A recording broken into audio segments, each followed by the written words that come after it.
Hello students, welcome back to my YouTube channel Playing Maths with Parul. Now we continue chapter 7 fraction of class 6.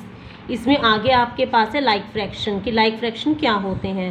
Fractions with same denominator are called like fraction कि ऐसे fraction जिनका जो denominator क्या होता है same होता है उनको हम क्या बोलते हैं like fraction बोलते हैं. जैसे आपके पास एग्जाम्पल है 1/15, 2/15, 3/15, 8/15. तो ये सारे क्या है हमारे पास लाइक फ्रैक्शन है क्योंकि सभी का डेनोमिनेटर में क्या है हमारे पास 15 है.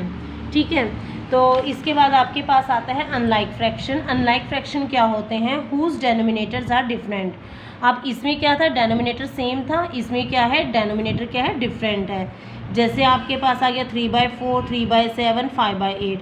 तो इसमें सभी का डेनोमिनेटर क्या है अलग है, तो ये कैसे हैं अनलाइक फ्रैक्शन है. ठीक है, इसके बाद आता है आपके पास larger fraction in like fraction कि अगर हमारे पास फ्रैक्शन कैसा है लाइक है तो उसमें हम बड़ा फ्रैक्शन कौन सा होगा वो कैसे देखेंगे. तो in the two like fractions कि अगर आपके पास दो लाइक फ्रैक्शन है, लाइक फ्रैक्शन पता है the fraction whose numerator is greater, जिस फ्रैक्शन का न्यूमरेटर में क्या हो बड़ा हो numerator is the greater fraction, वही क्या होगा हमारे पास ग्रेटर फ्रैक्शन होगा. जैसे आपके पास एग्जाम्पल है 11/20 और 13/20 है. तो हमने इन दोनों में देखना है कि हमारे पास लार्जर फ्रैक्शन कौन सा है. अब देखो लाइक फ्रैक्शन है ये क्योंकि दोनों का डेनोमिनेटर सेम है, तो हमने लार्जर फ्रैक्शन बताना है. कैसे बताएंगे? जिसका न्यूमरेटर जो है वो बड़ा होगा. तो 11 और 13 में न्यूमरेटर किसका बड़ा है? 13 बड़ा है. तो हमारे पास 13/20 क्या हो जाएगा ग्रेटर फ्रैक्शन हो जाएगा. ठीक है, अगर इसको हम फिगर के ज़रिए देखना चाहें, जैसे हमारे पास एक डिब्बा है, इसके हमने 2 पार्ट्स किए हैं, अब 2 पार्ट्स किए हैं तो इसका फ्रैक्शन क्या बन गया हमारे पास 1/2. ठीक है, इसके बाद आपके पास इसी एक और डिब्बा हमने बना लिया, उसके हमने 3 पार्ट्स कर दिए हैं. तो टोटल पार्ट्स कितने हैं 3, तो वो नीचे आता है, शेडेड पोर्शन ऊपर आता है, तो ये 1/3 हो गया.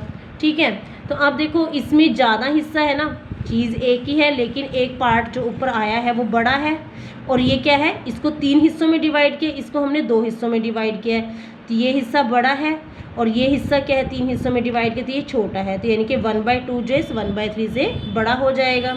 ठीक है, इसी तरह से अगर मैंने इन दोनों में देखना हो कंपेयर करना हो तो इसके कितने फैक्टर्स हैं 3 हैं, जो हमने पार्ट्स किए 3 पार्ट्स किए हैं तो 1/3 हो रहा है. इसी डिब्बे के हमने 4 पार्ट्स कर दिए. देखो ये यहाँ पर क्वांटिटी देखते हैं इसमें कि कितना छोटा और ये और ज़्यादा छोटा हो गया, तो यानी कि 1/3 जो 1/4 से बड़ा हो जाएगा. ठीक है, इसके बाद आपके पास आ जाता है लार्जर फ्रैक्शन इन अनलाइक फ्रैक्शन कि जैसे हमने लार्जर फ्रैक्शन लाइक फ्रैक्शन में देखा है, इसी तरह से लार्जर फ्रैक्शन जो है हम अनलाइक फ्रैक्शन में कैसे देख सकते हैं.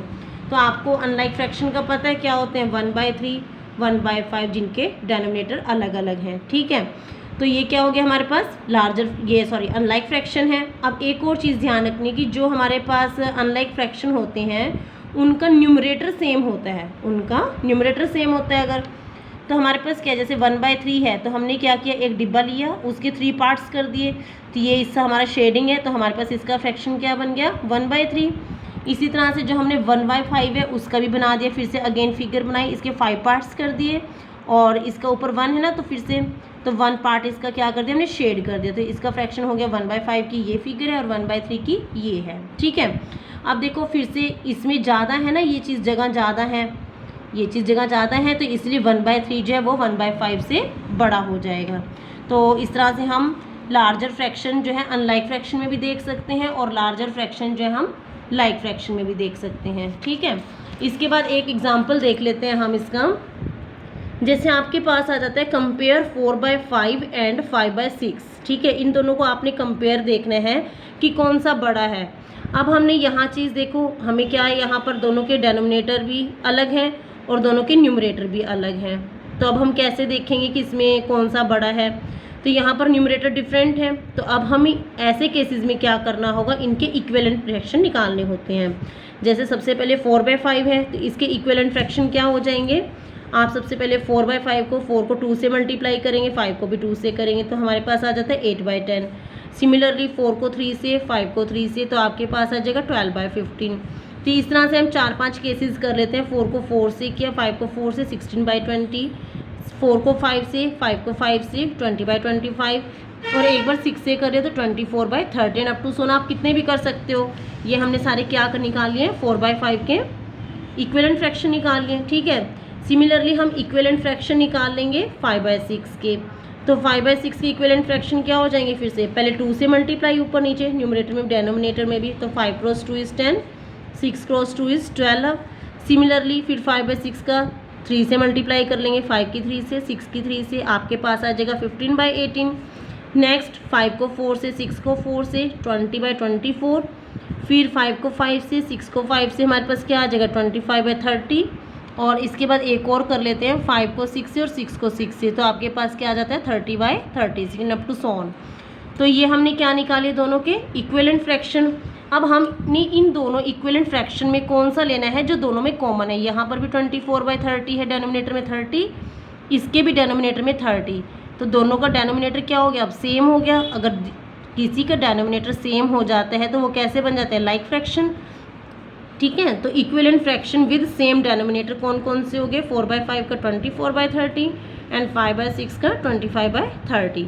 डेनोमिनेटर सेम है। ठीक है, अब ये कैसे हो गए, लाइक हो गए हैं। तो हमने क्या करना है, हमें पता है लाइक फ्रैक्शन में हम कैसे कंपेयर करते हैं कि कौन सा बड़ा है, जिसका न्यूमरेटर बड़ा हो। तो आपके पास न्यूमरेटर किसका बड़ा है, इस वाले का। तो 25/30 इज़ ग्रेटर देन 24/30। ठीक है, और 25/30 किसका है हमारे पास, 5/6 का। तो यहाँ से आपके पास क्या आ जाएगा, 5/6 is greater than 4/5। So if you like my videos please share and subscribe my channel. Thank you.